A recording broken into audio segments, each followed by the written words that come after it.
C'est super d'avoir cette journée. La première journée du réseau, on l'avait fait il y a quelques années et on était une petite vingtaine. Là, il y a 80 personnes aujourd'hui, donc c'est vraiment déjà un élément important. Le réseau a été créé il y a 4 ans, on était 2, on l'a créé avec Centrale Lyon et Télécom Saint-Étienne. Aujourd'hui on a dépassé la centaine et on sent cet engouement parce que tout simplement c'est efficace. Dans notre établissement par exemple, on a co-designé un espace avec les étudiants, pour les étudiants et avec eux.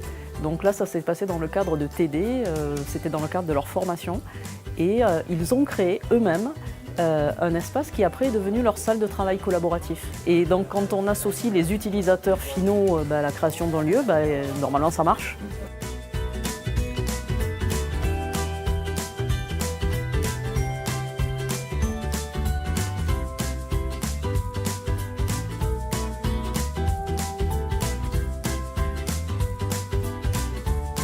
Aujourd'hui, dans notre concept d'innovation, on va hybrider d'une part sur les modes d'apprentissage, c'est-à-dire présentiel, distanciel, blended learning, donc en utilisant bien évidemment tout ce que le numérique peut nous apporter dans l'apprentissage.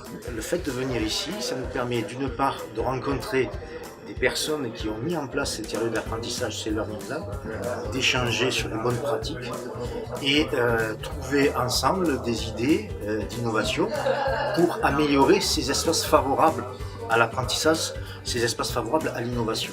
Je pense que la plupart des établissements, des collègues ont dans leurs établissements, universités, instituts, maintenant des espaces innovants que l'on peut appeler Learning Lab ou autre.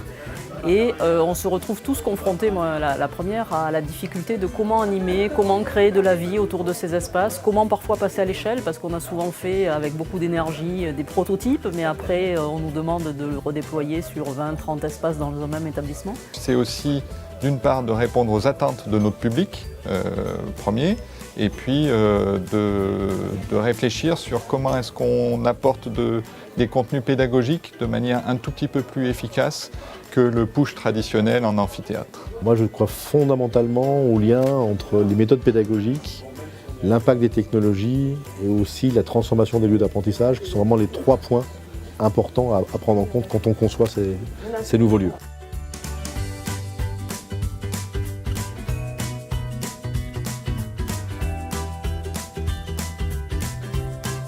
Bonjour Et bienvenue à Pédago Nîmes.